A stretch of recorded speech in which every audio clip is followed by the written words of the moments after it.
Caroline Levitt. She referred to the French politician as a low-level politician, and then told France they should be grateful that they're not speaking German right now, because it is amazing how conveniently the United States loves to forget that during the First World War, Second World War, prior to that, their main thing to do when wars happened on the planet was profiteer off of them. The United States was pretty much the last people to get involved in the Second World War. But you know what's more interesting, Carolyn? You ever notice that practically every woman that works for the felon looks like she should be in a Barbie movie?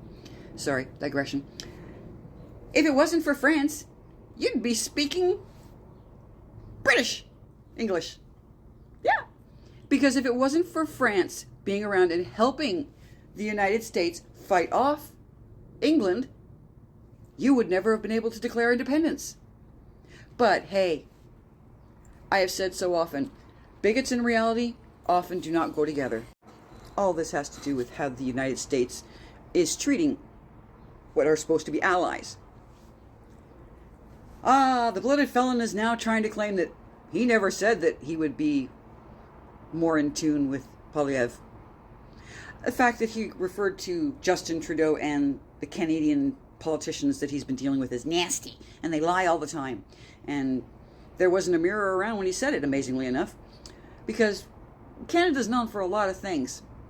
Fibbing isn't one of them. In fact, we're not really known for being big, hey, we're Canadian type people. United States, you brought that out in us. Oh, yes, you have. And you're supposedly been treated so poorly by the Canadians? Then I suggest you remember the generosity of Gander. Gander is a maritime city in Canada that opened up their homes to the people of 9/11 for almost 3 months. They had strangers living in their homes because you didn't have anywhere else to go. Canada didn't have to do that. Flights from New York diverted to Canada because you couldn't cope with them at the moment. But we're so nasty to you. However, all in all, I would suggest you remember one big thing about history. The Canadians were the ones they sent for the dirty jobs. In wartime, Canada's kind of like Jews. You get the bad jobs. You don't get any credit for what you've done.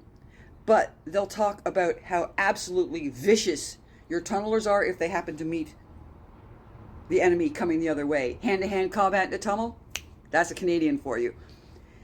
Much like 1812. How is the Pink House doing these days?